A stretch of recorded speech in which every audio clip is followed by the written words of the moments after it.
Hello engineers, welcome back to my YouTube channel Design Engineer, and which is dedicated to electrical design engineers.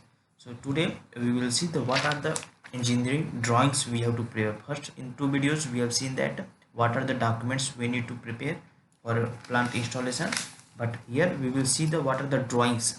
What are the difference between design documents and drawings. Documents means that will be prepared in Excel sheet, okay, and drawing means that these are the AutoCAD files, okay. AutoCAD files you can say, but software is AutoCAD, okay, or other software also we can use, okay. So in a separate video I will tell you what are the softwares required, okay. So first we will discuss about drawings, okay. So first thing is electrical equipment layout. Uh, in the substation building, for every plant there will be a substation. So in the substation building, this is the electrical equipment layout we have to prepare. Electrical equipment means what are the panels is required, like a JST panel, LT panel, and capacitor bank panel, APFC panel. So these are the panels we have to make a arrangement of those type of panels, and that one is known as equipment, okay. So how we prepare that?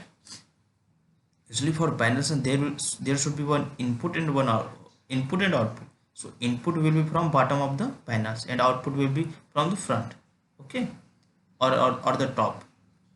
So accordingly we have to prepare the electrical equipment layout, and we need to take care about the access, whether we can access the panels or not. A separate gap should be there in between, okay, 2 meter or 1.5 meter, okay. So and in the next is our cable tray or trench routing layout. You know what are the trench?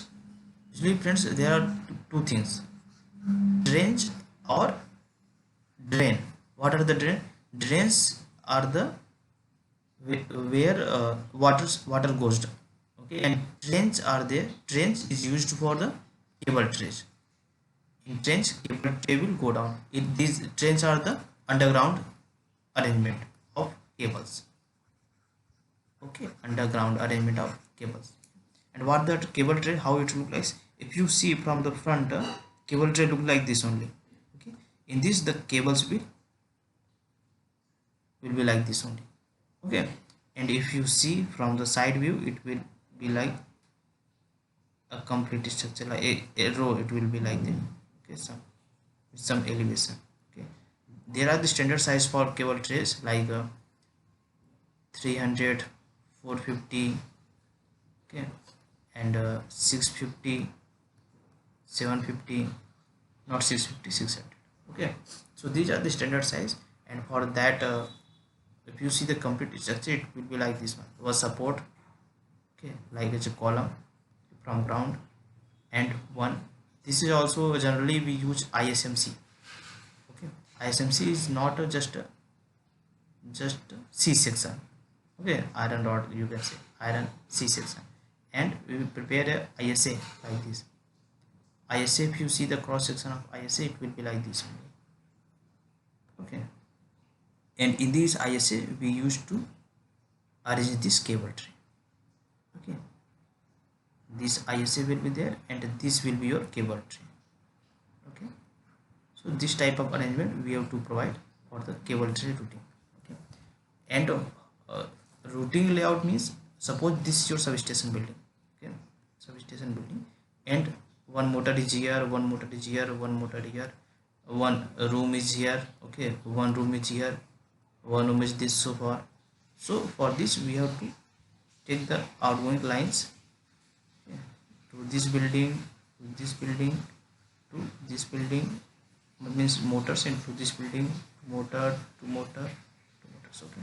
So like this we have to make arrangement, okay. In between so many obstacles will come, like it's a tank, and roadways, okay, pavement area.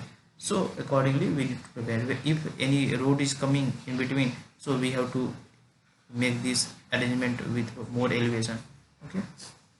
So we will discuss details I think now you get the idea somewhat about cable tray routing layout. So in our next what are the next document? This is earthing and lightning protection layout. Okay, first let me remove this. Correct. Earthing and lightning protection layout. You know earthing, what is earthing? Earthing is carried out to dissipate electrical fault and leakage current into the earth without exceeding any operating limits of equipment, and to ensure that operating personnel are not exposed to danger of electric shock. Okay, it is for protection only for personal, for person, or for and for equipments also. Okay, so there are three things we have to make arrangement. These are the ground arrangements. Somewhat you can say 60 mm, 60 mm from ground. These are the buried conductors. Okay, what are the things, what are the items we use for this? We use ground rod.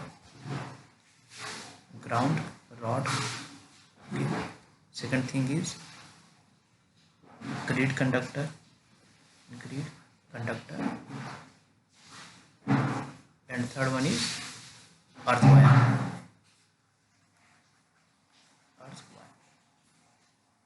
Now I will explain what are the things. Okay, if you see the ground rod, front view, side view, I am showing the side view, it will be more clear to you. Okay, this is the side view, okay, of ground rod. Okay, now there are the arrangements for grid. Okay, it will be the length of this may be 3 meter, 4 meter. Okay, that one we need to design. In my first video I have shown you how means this earthing and lightning protection calculation. In this, from that drawing, from that documents, we get the idea of ground rod size and grid conductor size. Okay, and this one be your grid conductor. One more ground rod will come here. Okay, like this when you prepare an arrangement underground. Okay, like this. Okay, it depends on the structure of the building or the plant layout. Okay, and this earth wire, what earth wire from any equipment. Suppose this is your panel, so this, from this panel one earth wire will go and it will be connected to the this ground rod. Okay, to complete structure. If you see from top view, this will be your ground rod. Okay, suppose this is a structure, and this one is your grid conductor. Okay, grid conductor, these are the grid conductors. Okay, suppose any tank is there.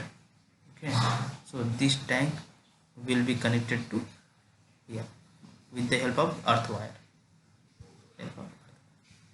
Okay, now I think you got the idea about earthing and lightning protection. For lightning protection, if any building is there, okay, so one lightning arrestor will be here. Okay, so from here we make arrangement to the ground. Okay, so this conductor size, this arrestor size, okay, we need to calculate. Okay, and if means lightning protection is required for that layout is not, that depends on the atmospheric condition. First we have to visualize what are the atmospheric conditions there, then we get idea about whether lightning protection is required or not, and if it is required, so what are the, how much severage is it. Okay, so let me clear this, then we'll go for our next drawing.